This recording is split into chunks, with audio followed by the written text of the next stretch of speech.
Assalamualaikum warahmatullahi wabarakatuh. Perkenalkan, nama saya Femila Dinar Mustika. Saya dari kelompok 2 akan mempresentasikan tentang sistem politik dan pemerintahan di era Habibie. Yang pertama yang akan saya bahas adalah latar belakang politik luar dan dalam negeri di era Habibie. Pada tahun 1998 terjadi peristiwa demo mahasiswa yang menuntut menurunkan Soeharto dari jabatan kepresidenan yang telah memerintah selama 32 tahun. Hal ini disebabkan karena sudah tidak ada kepercayaan dari rakyat Indonesia sendiri terhadap Soeharto. Lalu yang kedua, naiknya Habibie menjadi presiden di era reformasi dengan amanah pasal 8 Undang-Undang Dasar 1945. Namun, kelengseran Soeharto ini meninggalkan banyak sekali permasalahan yang harus dihadapi oleh Habibie. Di antaranya, merosotnya nilai tukar rupiah, jatuh temponya hutang swasta luar negeri, inflasi yang sangat tinggi, meningkatnya jumlah pengangguran dan kemiskinan, sulitnya mendapatkan kebutuhan pokok karena mahal sekali pada saat itu, lalu krisis ekonomi dan moneter yang menyebabkan banyak bank di Indonesia harus bangkrut. Selain itu, terjadinya korupsi, kolusi, dan nepotisme di era Soeharto, lalu masih tidak percaya atau banyak sekali rakyat Indonesia yang sudah tidak percaya lagi terhadap pemerintahan Soeharto. Lalu banyak terjadi kerusuhan di setiap daerah atau di mana-mana. Baik, masuk ke dalam slide 2. Banyaknya permasalahan di era Habibie ini membuat Indonesia mengalami banyak krisis. Seperti yang sudah saya rekap dari tadi, saya singgung, yaitu krisis ekonomi, krisis moneter, dan juga krisis kepercayaan daripada rakyat Indonesia sendiri. Lalu banyaknya juga krisis sosial dengan penjarahan tokoh-tokoh. Itu merupakan sebuah krisis sosial yang sangat-sangat buruk yang terjadi di Indonesia, dan itu semua krisis tadi bisa kita rangkum di dalam sebuah krisis multidimensional. Krisis multidimensional ini banyak mengakibatkan beberapa di antaranya, yaitu berkurangnya kepercayaan warga internasional terhadap Indonesia. Banyak warga negara asing di Indonesia yang memaksa kenegaranya untuk dipulangkan karena takut menjadi target atau sasaran daripada kerusuhan yang terjadi di Indonesia. Lalu yang kedua, ada banyaknya investor asing yang enggan untuk berinvestasi di Indonesia, dan ini mengakibatkan Indonesia akan kehilangan banyak pendapatan daripada investasi asing. Ada beberapa solusi yang diambil oleh Habibie dan yaitu membuat kebijakan dalam dan luar negeri. Hal ini agar warga internasional kembali percaya pada Indonesia. Seperti yang sudah saya bilang bahwa pada zamannya Soeharto, beberapa organisasi luar negeri itu atau internasional tidak ingin membantu Indonesia. Tapi ketika B.J. Habibie ini naik menjadi seorang presiden, inilah yang menjadi solusi atau fokus daripada Habibie agar banyak warga internasional tetap percaya kepada Indonesia. Lalu menyelesaikan permasalahan ekonomi. Menyelesaikan permasalahan ekonomi ini walaupun nanti hasilnya tidak terlalu signifikan, setidaknya laju inflasi bisa ditekan di era Habibie ini. Baik, kita masuk ke dalam aktor dalam politik dan luar negeri di era Habibie. Yang pertama ada presiden dan yang kedua ada TNI. Presiden sebagai aktor utama memiliki kepemimpinan atau pengambil kebijakan yang sangat powerful. Maksudnya dia memiliki kewenangan untuk memberikan kebijakan maupun keputusan.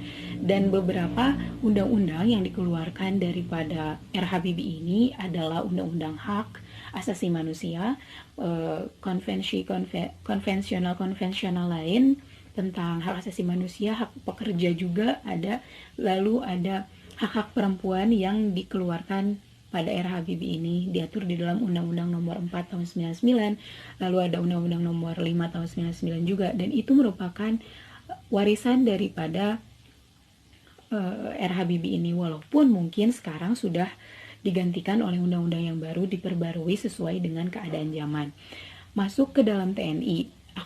Salah satu aktor ini di era Habibie memang masih menjadi atau memiliki dui fungsi ABRI. yang dimana TNI ini masuk ke dalam pemerintahan, yaitu menjadi anggota DPR dan juga MPR. Bisa kita bandingkan sekarang, di era sekarang tidak boleh, tidak diizinkan TNI maupun Polri memiliki jabatan fungsional atau memiliki jabatan di MPR dan DPR, dan itu menyalahi daripada aturan yang sudah dibuat setelah era ini, era Habibie ini. Maka pada saat itu banyak sekali partai-partai politik yang ingin menyuarakan suaranya gitu. Karena pemilu yang tadinya harus dilakukan di tahun 2003 dimajukan lebih awal di tahun 99 oleh B.J. Habibie. Ini dianggap sebagai salah satu reformasi yang begitu besar gitu, karena terjadi pemilu di Indonesia pada tahun 99. Nah, masuk ke dalam pengaruh politik dalam negeri terhadap politik luar negeri. Pada era Habibie dibentuk Kabinet Reformasi Pembangunan yang mengatur dalam bidang politik dan bidang ekonomi. Perlu kalian tahu bahwa sebelumnya Soeharto sebelum dilengserkan maupun dipaksa untuk meninggalkan jabatannya, Soeharto ini pernah memberikan jaminan atau menjanjikan kepada rakyat Indonesia untuk mengubah dari Kabinet Pembangunan 7 menjadi Kabinet Reformasi. Walaupun banyak menteri-menteri calon menteri yang menolak untuk menjadi menteri di kabinet itu. Akhirnya rakyat tidak percaya kepada Soeharto, ya akhirnya Soeharto lengser. Nah, karena tadi di era Habibie membentuk Kabinet Reformasi, kabinet ini mengatur beberapa bidang, diantaranya bidang politik dan bidang ekonomi. Nah, yang pertama ada membebaskan tahanan politik di era Orde Baru. Membebaskan tahanan politik di Orde Baru ini, diantaranya ada beberapa tokoh ya. Di situ ada Sri Bintang Pamungkas, Kiai Haji Abdurrahman Wahid atau Gus Dur, dan banyak lagi. Nah, ini kenapa harus dibebaskan? Karena sesuai dengan amnesti dan abolisi yang diberikan oleh B.J. Habibie kepada mereka yang telah dikurung setidaknya selama 30 tahun. Ini memberikan simpati dari warga internasional kepada Habibie. Ternyata Habibie bisa memberikan abolisi dan amnesti kepada rakyat Indonesia maupun kepada tahanan politiknya gitu, kepada tahanan politik di era Soeharto. Namun di era Habibie bisa mengeluarkan mereka karena memberikan amnesti dan abolisi kepada mereka. Lalu yang kedua, kebebasan pers yang ditingkatkan. Nah, di era Habibie ini di dalam bidang politik kebebasan pers itu makin bebas. Artinya di mana setiap orang atau setiap wartawan bisa memberikan sudut pandangnya masing-masing, entah dari sisi positif maupun negatif. Tidak ada perlocotan atau teror atau sebuah pelanggaran daripada pemerintah yang diberikan pemerintah kepada wartawan karena sudah menjelek-jelekan. Nah, di era Habibie ini kebebasan pers sangat-sangat dijunjung tinggi gitu. Lalu yang ketiga adalah pembentukan parpol. Pembentukan parpol di era Habibie ini sangat-sangat banyak. Kenapa? Karena bisa sampai 48 parpol yang hadir di Indonesia. Awalnya parpol-parpol di Indonesia terdaftar sebanyak 141. Namun yang memenuhi syarat hanya 48 partai politik. Nah, lalu melaksanakan pemilu, karena banyak sekali partai-partai politik yang mengusungkan calon-calonnya untuk duduk di kursi DPR, MPR maupun menjadi seorang presiden. Akhirnya tahun 99 diadakannya pemilu. Lalu yang kelima, menyelesaikan permasalahan Timur Timur. Ini yang menarik di pemerintahan era Habibie. Menyelesaikan permasalahan Timur Timur ini tidak mudah. Kenapa? Karena Timur Timur memiliki pilihan yang ditawarkan oleh Habibie. Diantaranya adalah yang pertama, apakah Timur Timur akan kembali ke Indonesia dan diberikan otonomi seluas-luasnya terhadap wilayah dan tempatnya sendiri, mengurus daerahnya sendiri sebagaimana asas otonomi daerah. Atau yang kedua, Timur Timur memisahkan diri dari Indonesia.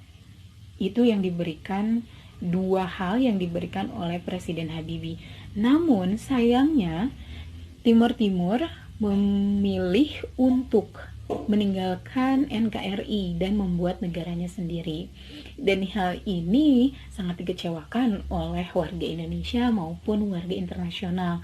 Habibie dianggap bertanggung jawab atas lepasnya Timur Timur dari Indonesia.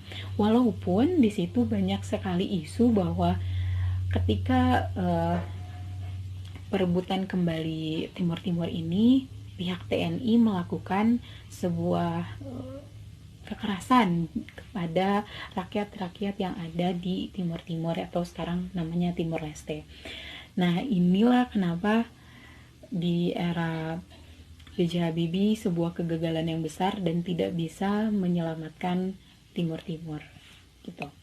Lalu yang selanjutnya ada mengusut kekayaan Soeharto dan kroni-kroninya. Seperti yang kita tahu bahwa Soeharto telah memerintah selama 32 tahun, tidak mungkin tidak ada korupsi di situ, tidak mungkin tidak ada kolusi di situ, tidak mungkin tidak ada nepotisme. Inilah kebijakan yang diberikan kepada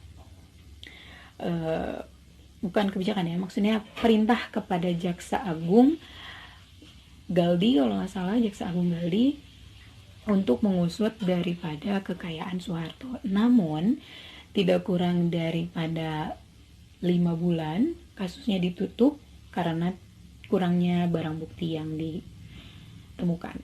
Lalu yang terakhir adalah pemberian gelar pahlawan reformasi korban Trisakti.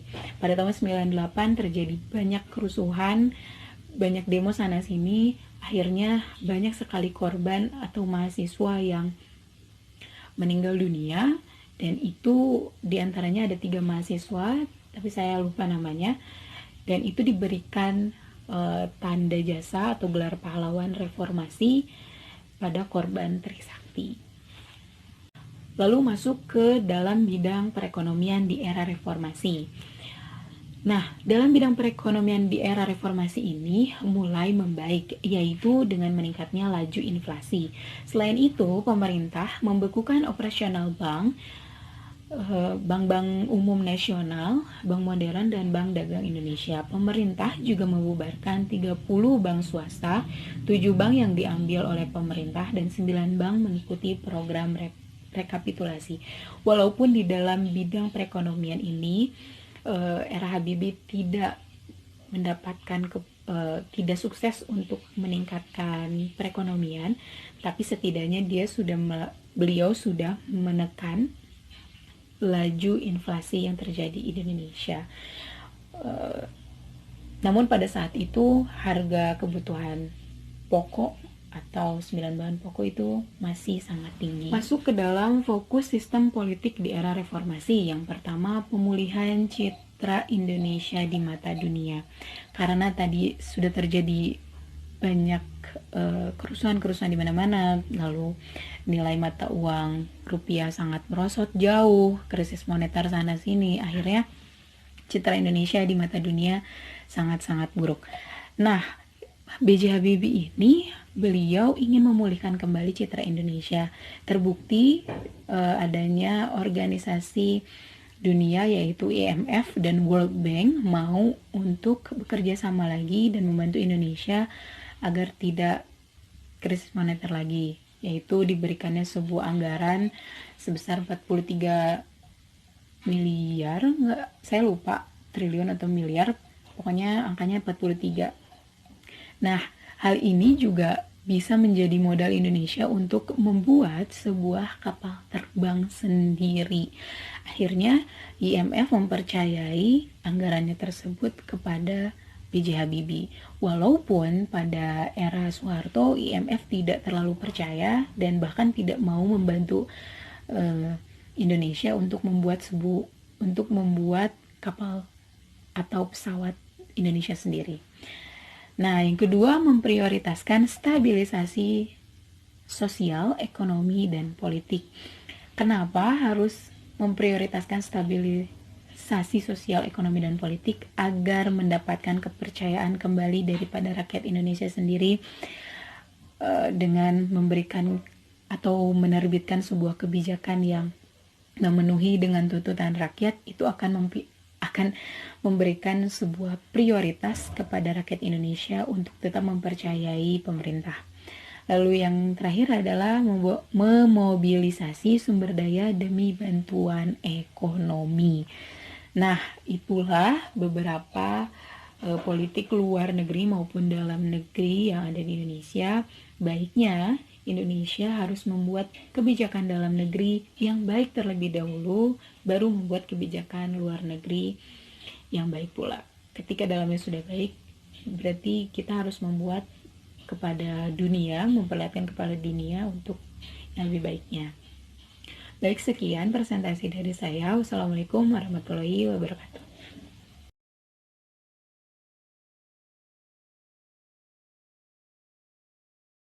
Assalamualaikum warahmatullahi wabarakatuh. Saya akan melanjutkan pemaparan yang sebelumnya dipaparkan oleh Femila Dinamistika tentang sistem otoritarisme saat pemerintahan B.J. Habibie. Habibie berkuasa kurang lebih selama 512 hari, sebuah jangka waktu pemerintahan yang pendek, tetapi dalam masa pemerintahan yang singkat, ia mampu melakukan gebrakan-gebrakan reformis dialektis dalam bidang ekonomi, politik, hukum, dan HAM, serta kajian perempuan. Pada masa kritis itu, ia berupaya melahirkan pemerintahan sipil yang demokratis, kritis, sebuah angan-angan dalam tekanan rejim otoriter.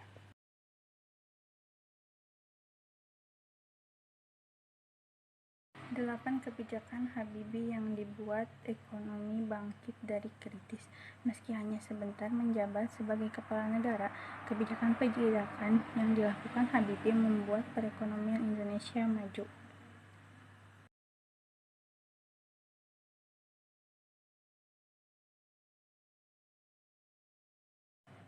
Oke, slide yang terakhir, kelebihan dan kekurangan sistem pemerintahan B.J. Habibie.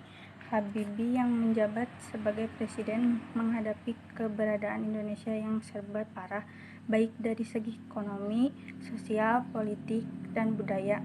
Langkah-langkah yang dilakukan oleh Habibie tidak mungkin dapat melaksanakannya sendiri tanpa dibantu oleh menteri-menteri dan kabinetnya. Peran Habibie di militer. Beliau mempunyai peran penting dalam industri pertahanan Indonesia. Kenapa? Karena beliaulah yang mencetuskan ide kemandirian tanah air dalam pertahanan Indonesia. Nah, yang poin pertama yaitu B.J. Habibie dianggap bertentangan dengan kesepakatan MPR. Padahal di sisi lain, beliau ingin membersihkan nama Indonesia yang sering tercemar oleh pelanggaran HAM. Oke, untuk penjelasan poin 2, yaitu B.J. Habibie dianggap tidak bisa membedakan antara kepentingan pribadi dengan kepentingan rakyat. Maka pihak oposisi pun tidak puas dengan kebijakan yang dibuat oleh beliau. Maka semakin kuatlah pihak oposisi untuk mendorong mundurnya B.J. Habibie.